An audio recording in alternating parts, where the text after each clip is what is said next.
Alright, I'm gonna try to. This is a test. I'm just walking on Eastern Parkway with my mic on my jacket lapel with the cowboy, and we're just gonna be talking as we're walking. I don't like the speed that I'm walking. Well, I guess I should say I'm walking faster and I'm gonna be talking faster, and that is interesting. And that is gonna be the topic of my next little announcement. One of the best lessons that I got from Unshyness, Marcel, it was the second exercise we ever did. Second exercise that we did was, well, it was actually part of the exercise. It wasn't even the exercise itself. The exercise was greeting people in passing. Just saying, hey, hi, good morning, whatever. The interesting part of that exercise, the interesting part about it wasn't the exercise itself. It was how he told us to walk. I think there was 2 or 3 of us, and the rule was that no one could walk ahead of him. We had to walk at his speed or slower. If we were to pass him, you'd have to do squats. There would be some kind of punishment. I guess we couldn't do push-ups because they're in the middle of Manhattan, but you had to do squats. And it was a lot harder than you would have thought, because you're walking and you don't really realize when your body accelerates or when it begins to walk faster. It just kind of does it. Marcel may or may not have known what he was doing, but by telling us to slow down our pace of walking, we were able to slow down our thoughts. When we're able to slow down our thoughts and come into our body, be mindful of our body as we're walking down the street,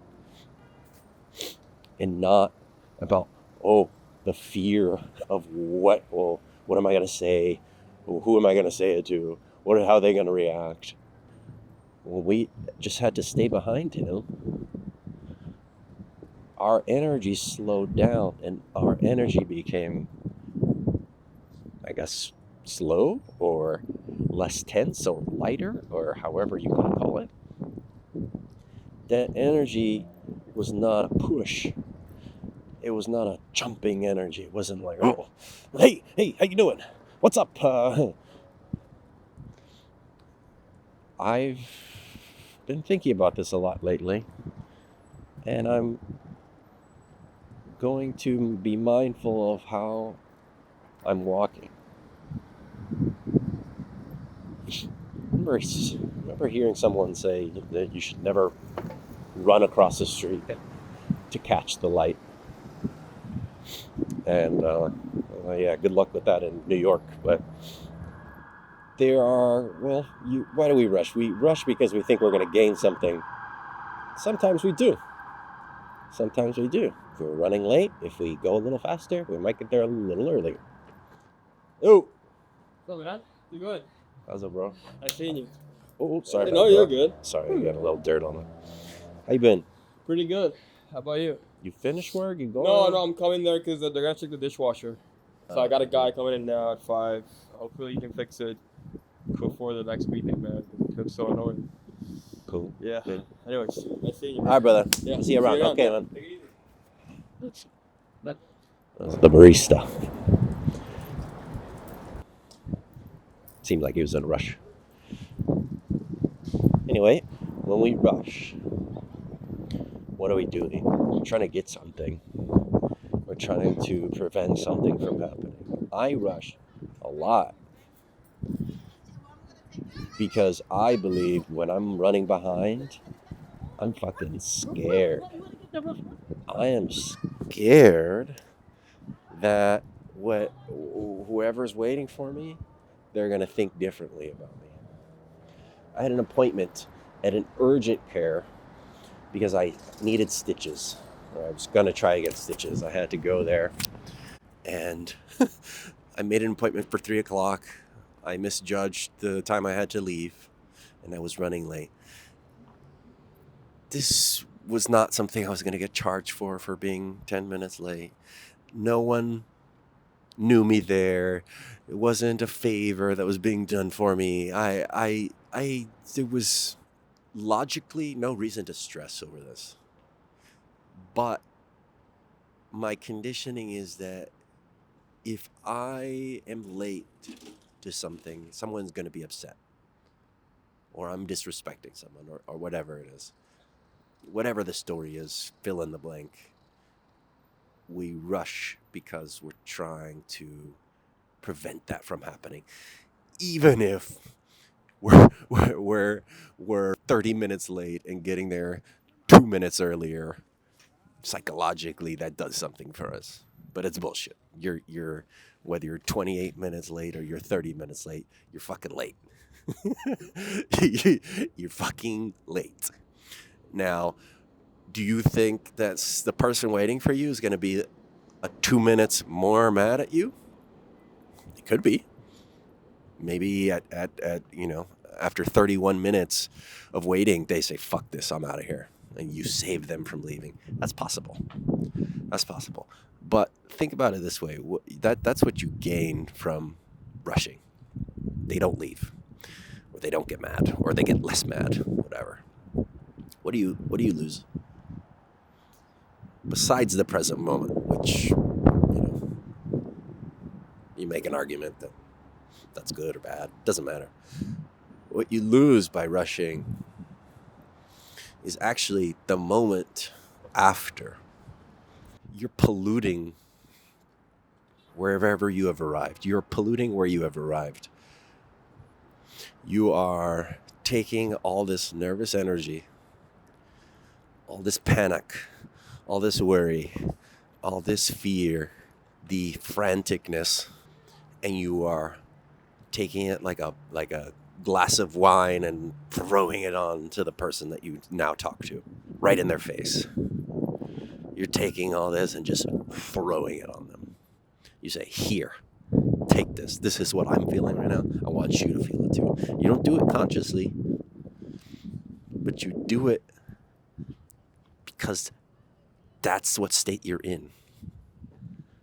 When I'm walking really fast, when I'm dodging foot traffic and making it across the street and preparing my speech of what I'm going to say and being afraid of what they're thinking of me, all that.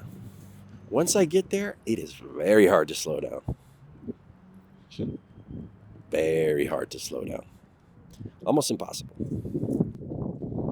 When the other night I was behind, like we always are behind. It's very hard not to be behind. I had guests coming over and had 15 minutes to clean the whole house. Dishes, sheets, bed to be made, everything. It was a disaster. And typically, when I have guests coming over and cleaning up until the last minute, working as fast as I can, not being present, just trying to get it done, rushing. And once they come in the door, you think that stops? No. I give the worst greetings when I'm in that state. They come in the door and I'm just like, oh, hey, yeah, okay, all right, yeah, come on in. I'm busy right now. I can't do this. Blah, blah, blah, blah, blah, blah, blah. Can you imagine you made this whole journey to go to someone's house and that's how you are? That's how the person receives you? It sucks, dude. That sucks. The opposite is true. You're running, 20 minutes late. You had to fight 3 people on the subway, and it's cold outside, and you walk into the door, and you take all that shit all that shit that was going on in your head that you had to deal with, maybe even your fucking day. Maybe your whole day was like that. And you come in and you're revved up, and the other person, you throw that on them. How's that feel? I mean, if the other person is in the same state, then it works great. It's perfect. You guys can be a fucking nervous wreck together.